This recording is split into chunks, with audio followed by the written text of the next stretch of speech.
नमस्कार दोस्तों, BLR classes में मैं आपका बहुत बहुत स्वागत करता हूं। इस वीडियो के माध्यम से पूरे 32 एमसीक्यू साइंस के लिए गए हैं। यह वैसे प्रश्न हैं जो कि पिछले कई एग्जाम में पूछे जा चुके हैं, प्रीवियस क्वेश्चन लिए गए हैं। तो चलिए देखते हैं आज के पहले क्वेश्चन को।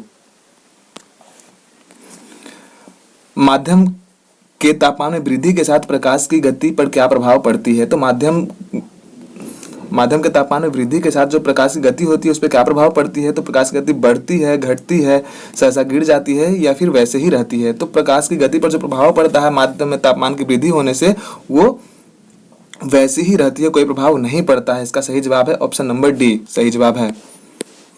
कांसा मिश्रित धातु है। कांसा मिश्रित धातु है, किसका मिश्रित धातु है? कांसा तांबा व टीन का, टीन व जस्ता का, तांबा व चांदी का, या फिर इनमें से कोई नहीं। इसका सही जवाब है ऑप्शन नंबर ए, तांबा व टीन का मिश्र धातु है कांसा।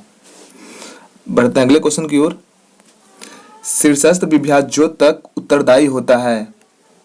लंबाई में वृद्धि के लिए, मोटाई में वृद्धि के लिए, मृदुत्वक में वृद्धि के लिए, या फिर बलकुट में वृद्धि के लिए। तो इसका जो सही जवाब है ऑप्शन ए सही जवाब है। लंबाई में वृद्धि के लिए जो कोई भी प्लांट होता है, पौधा होता है, उसका विभाज्योतक होता है तो उसकी लंबाई बढ़ती है।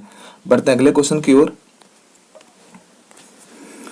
जल, कांच व हीरे में प्रकाश की चाल निम्न क्रम में होती है। तो हीरा कांच जल, जल हीरा कांच, जल कांच हीरा, हीरा जल कांच। इसमें ग्रेटर देन से दिया गया है। इसका सही जवाब है, सही जवाब आप देख सकते हैं ऑप्शन नंबर सी इसका सही जवाब है। जल, कांच और हीरा। प्रकाश की गति जो होती है जल में सबसे ज्यादा होती है, उसके बाद कांच में, उसके बाद हीरे में सबसे ज्यादा होती है।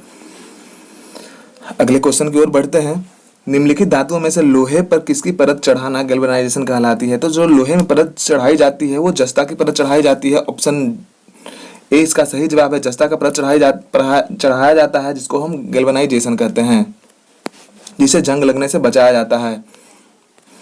रंध्रों की संख्या न्यूनीकृत होती है तथा यह धंसे होते हैं। कहाँ होते हैं? समोद्भिद, लवणोभिद, मरुद्भिद, इनमें से कोई नहीं। इसका सही जवाब है ऑप्शन नंबर सी इसका सही जवाब हो जाएगा।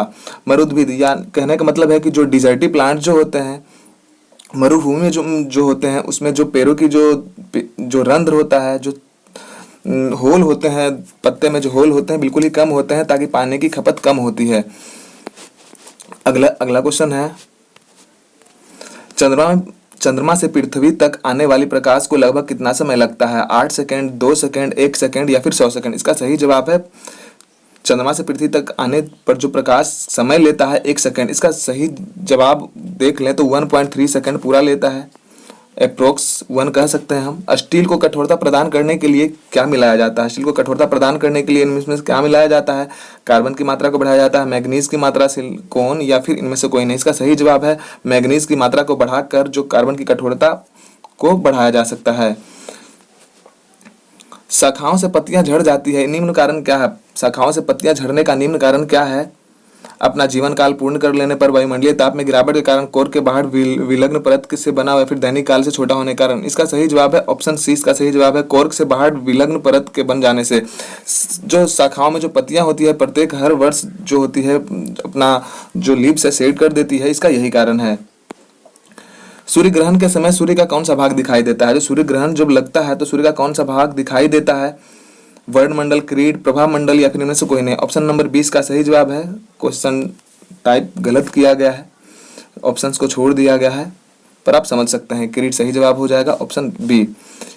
निम्न में विद्युत का सबसे अच्छा चालक कौन है? निम्न में विद्युत का सबसे अच्छा चालक कौन है? लोहा, कॉपर, जस्ता, या फिर पारा। इसका सही जवाब है जो विद्युत का सबसे अच्छा जो चालक है वो कॉपर हो जाएगा, बी इस क्वेश्चन का सही आंसर है।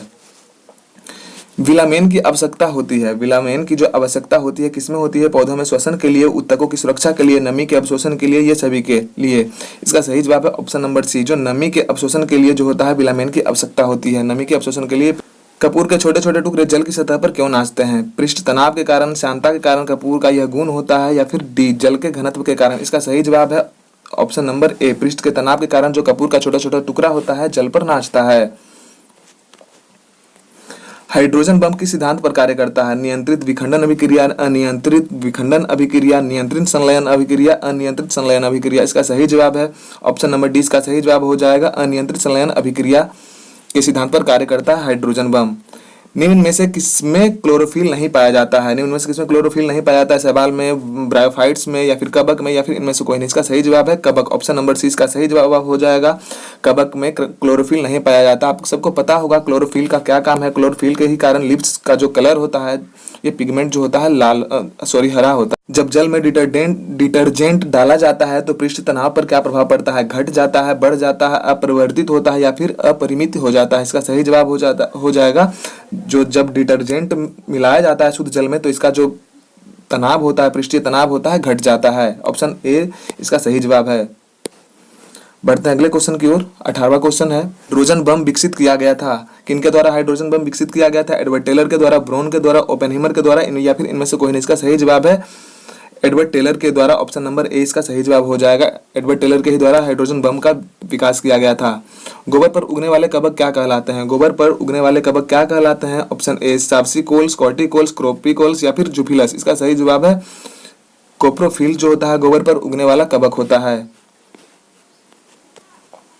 साबुन को जल में घोलने पर पृष्ठ तनाव पर क्या प्रभाव पड़ता है? घट जाता है, परिवर्तित रहता है, पहले घटता है या बढ़ता है, या फिर बढ़ जाता है? इसका सही जवाब है जब साबुन को घोलने पर पृष्ठ तनाव क्या प्रभाव पड़ता है? ऑप्शन नंबर ए इसका सही जवाब हो जाएगा, घट जाता है पृष्ठ तनाव। रेडियोधर्मी पदार्थ के किन दौरान कोई परिवर्तन नहीं होता है? रेडियोधर्मी पदार्थ पर किस दौरान कोई परिवर्तन नहीं होता है? बीटा उत्सर्जन के कारण, अल्फा उत्सर्जन के दौरान, गामा उत्सर्जन के दौरान, या फिर इनमें से कोई नहीं। इसका सही जवाब हो जाएगा जब गामा, ऑप्शन सी इसका सही जवाब हो जाएगा। रेडियोधर्मी पदार्थ से जब गामा उत्सर्जन होता है तो इस पर कोई प्रभाव नहीं पड़ता है। वृक्षों की छालों पर उगने वाले जो कवकों को क्या कहते हैं? कॉर्टिकोल्स, जूफिकोल्स, या जूफिलस, या फिर साप्सिकोलम, या फिर कोप्रीफिल्स। इसका सही जवाब हो जाएगा कॉर्टिकोल्स। इसका सही जवाब है ऑप्शन नंबर ए। वृक्षों की जो छाल पर जो उगने वाला जो कवक होता है कॉर्टिकोल्स कहते हैं।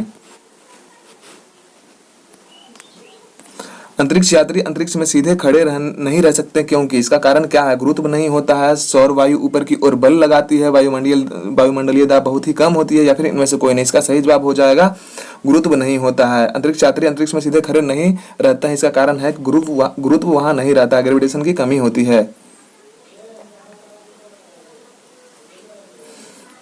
नेक्स्ट क्वेश्चन है, निम्नलिखित में से रेडियो तत्व में किसका उपयोग मनुष्य के शरीर में रक्त प्रवाह की गति के मापन में किया जाता है? Radio phosphorus, radio iodine, radio iron, या फिर रेडियो सोडियम? इसका सही जवाब है रेडियो सोडियम। इसका सही जवाब है ऑप्शन नंबर डी। यदि केस नली का व्यास दोगुना कर दिया जाता है तो इसमें चढ़ने वाले जो जल की सतह की ऊंचाई कितनी हो जाएगी? आधी रह जाएगी, दोगुनी हो जाती है, चौगुनी हो जाती है, या फिर शून्य हो जाती है? इसका सही जवाब है आधी रह जाती है। अगर जो केस नली का व्यास हम दोगुना कर देते हैं तो उसमें चढ़ने वाली जो जल की या फिर सतह की जो ऊंचाई होती है वो आधी रह जाती है। किसी तत्व के समस्थानिकों के बीच अंतर किनकी भिन्न संख्या की उपस्थिति के कारण होता है? प्रोटॉन, न्यूट्रॉन, इलेक्ट्रॉन, या फिर फोटोन? इसका सही जवाब है न्यूट्रॉन। सभी कवक सदैव होते हैं किस प्रकार होते हैं? परजीवी होते हैं, मृत्योपजीवी होते हैं, स्वपोषी होते हैं, या फिर विविध पोषी होते हैं? इसका सही जवाब है स्वपोषी होते हैं। ऑप्शन सी इसका सही जवाब है स्वपोषी होते हैं। श्यानता की इकाई क्या है? श्यानता की इकाई क्या है? पास्कल, प्वाइज, जूली, प्वाइज, या फिर ये सभी? इसका सही जवाब हो जाएगा जो श्यानता की जो इकाई है प्वाइज होती है।